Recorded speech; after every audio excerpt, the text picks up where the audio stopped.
আজি এই ভিডিঅ'ৰ মাধ্যমেৰে আমি জানিম যে ষ্টুডেণ্টে ফৰ্ম ফিল আপ প্ৰক্ৰিয়া সমাপ্ত কৰাৰ পিছত HOD বা প্ৰিন্সিপালৰ লগইনৰ পৰা কিদৰে ষ্টুডেণ্টৰ এক্সাম ফৰ্ম আৰু কোৰ্ছসমূহ ভেৰিফাই কৰিব পৰা যায়।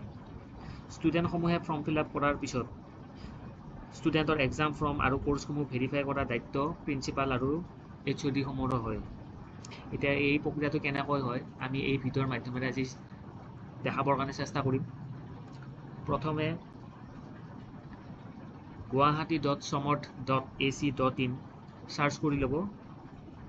তাৰপিছত যে এটা পেজ দেখা হ'ব য'ত HOD সমূহে নিজৰ ইউজাৰ ID আৰু পাছৱৰ্ডৰ ব্যৱহাৰ কৰি লগইন কৰি ল'ব লাগে। লগইন হোৱাৰ পিছত ছাকচেছফুলি লগইন হোৱাৰ পিছত আপোনালোকে দেখা পাই থকা এই স্ক্ৰীনখন দেখা পাব য'ত একাডেমিক বুলি লিখা হৈ থাকিব। তাতে আপোনাৰ প্ৰচিড বাটন থাকিব, তাতে আপুনি প্ৰচিড বাটনত ক্লিক কৰি দিব। ক্লিক কৰাৰ পিছত আপোনালোকে যাব এক্সামিনেশ্যনত লঞ্চ কৰি দিব। ইয়াৰ পিছতে আপুনি দেখা পাব এক্সামবিলাক হৈ থকা এক্সামবিলাকৰ আৰু হৈ যোৱা এক্সামবিলাকৰ ছেশ্যনসমূহ।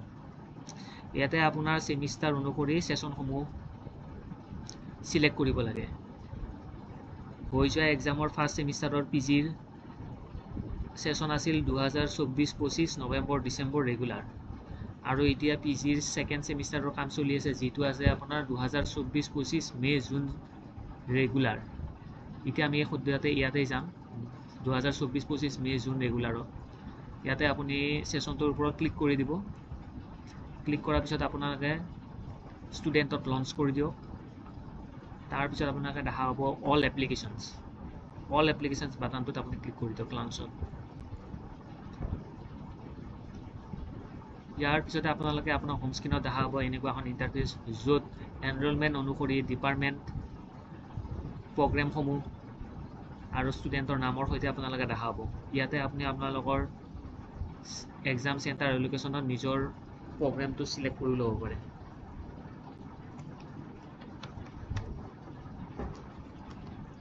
প্ৰগ্ৰেমটো চিলেক্ট কৰাৰ পিছতে আপোনালোকৰ সেই প্ৰগ্ৰেমৰ আণ্ডাৰত থকা ষ্টুডেণ্টসমূহ একেলগে একাদিক্ৰমে দেখা পাবলৈ সক্ষম হ'ব। ইয়াৰ পিছত আপোনালোকে ষ্টুডেণ্টৰ এনৰলমেণ্ট নাম্বাৰত যিটো আছে তাতে আপুনি ক্লিক কৰি দিয়ক। ক্লিক কৰি দিয়াৰ লগে লগে আপোনালোকে এনেকুৱা এখন দেখা পাব য'ত ষ্টুডেণ্টৰ ডিটেইলছসমূহ দিয়া হৈ আছে। তাতে ষ্টুডেণ্টৰ নাম, এনৰলমেণ্ট নাম্বাৰ, ৰোল নাম্বাৰ, লগতে ষ্টুডেণ্টে কি কোৰ্ছসমূহ চিলেক্ট কৰিছে আৰু ষ্টুডেণ্টৰ এই কোৰ্ছসমূহৰ লগতে ষ্টুডেণ্টৰ কোন ছেমিষ্টাৰ আৰু ষ্টুডেণ্টৰ ষ্টেটাছটো জানিব পাৰিব, এইটো ভেৰিফাই হৈ আছে নে নাই। এইটো অলৰেডি ষ্টুডেণ্টৰ ভেৰিফাই হৈয়ে আছে। লগতে আপোনালোকে ষ্টুডেণ্টে এক্সাম ফিউ কিমান দিছে, লগতে পে'মেণ্ট ডিটেইলছো ইয়াতে একেলগে আপোনালোকে গম পাবলৈ। ইয়াৰ পিছত আপোনালোকে ইয়াৰ একে ওপৰত যাব য'ত আপোনালোকে edit/আপডেট বাটনটো দেখা পাব, তাতে ক্লিক কৰি দিব। ইয়াৰ পিছত সেই একেই ষ্টুডেণ্টসমূহৰ ডিটেইলখিনি দেখা পাব ষ্টুডেণ্টৰ। তাৰপিছত আহিল আপুনি এই কোৰ্ছসমূহ যিসমূহ কোৰ্ছ ষ্টুডেণ্টে চিলেক্ট কৰিছে সেই ষ্টুডেণ্ট কোৰ্ছৰ অনুসৰি সেইসমূহ ভেৰিফাই কৰিব লাগে। এইটো ষ্টুডেণ্টৰ অলৰেডি ভেৰিফাই হৈছে, তথাপি মই আপোনাক দেখাই দিওঁ কেনেকৈ কৰিব লাগে। ইয়াৰে এডিট বাটনে যিটো পেঞ্চিল বাটন দিয়া হৈ আছে তাতে ক্লিক কৰি দিব। ক্লিক কৰি দিলে এনেকুৱা এখন টপআপ আহিব য'ত ষ্টেটাছত আমি চিলেক্ট কৰিব লাগে।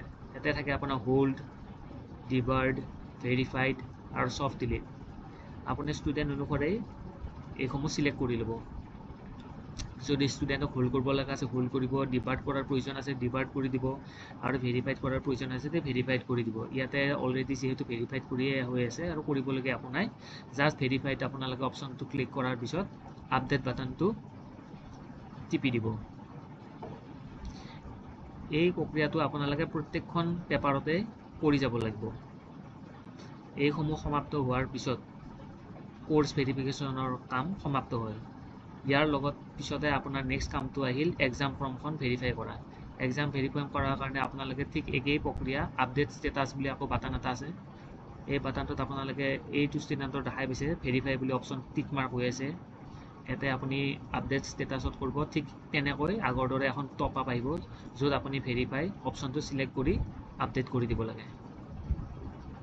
এনেদৰে আপুনি এজন ষ্টুডেণ্টক এনৰলমেণ্ট নাম্বাৰসমূহ অনুসৰি আপুনি এক্সাম ফৰ্ম আৰু কোৰ্ছসমূহ ভেৰিফাই কৰি যাব লাগে।